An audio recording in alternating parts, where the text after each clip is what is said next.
মানুষেরই মনে থাকেন এক চিত্রকর, হরেক রকম ছবি আঁকেন মনোমুগ্ধকর।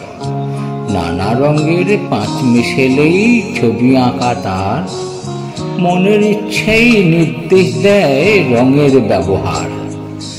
ছবি আঁকার প্রেক্ষাপটই ব্যক্তি মনের সুখ, মনের সুখে ইচ্ছা পূরণ আলোয় ভরে মুখ। শিশু যখন ভাবতে শেখে শুরু সেদিন থেকে, চিত্রকরের ছবি আঁকা মন ক্যানভাস দেখে।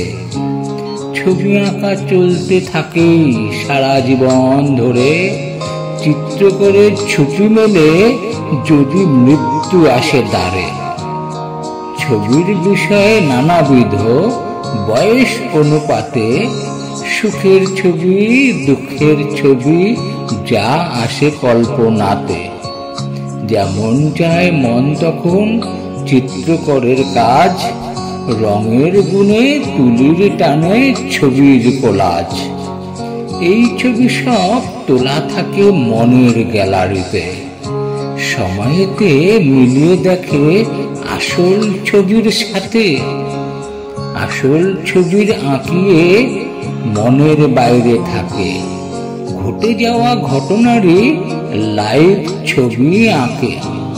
আসল ছবি রং বাহারে হয় অন্য রকম, মনের ছবির সাথে মিল থাকে খুবই কম। আসল ছবির পাশাপাশি মনের ছবি রেখে, তুলনাতে মন উচাটন আসল ছবি দেখে।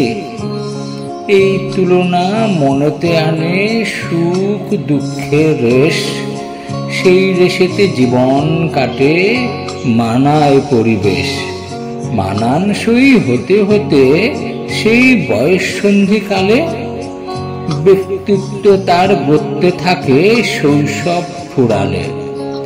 বয়স যত বাড়তে থাকে মনের চিত্রকর কমাতে থাকেন ছবি আঁকা রঙের ব্যবহার।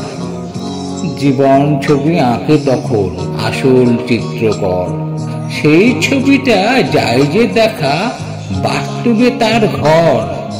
দু আঁকিয়ের ছবি মেলাই সারা জীবন ধরে, কল্পনা আর বাস্তবে মিল খুঁজতে নিজ ঘরে। মিলে যদি যায় ছবি দুটো মন সুখেতে ভাসে, কল্পনারই রং মিলিয়ে বাস্তব ছবি ভাসে। গড় মিলে তার অসুখী মন ভঙ্গ প্রায় হয়, কল্পনা ভেঙে বাস্তব ছবি বিবর্ণ হয়ে যায়।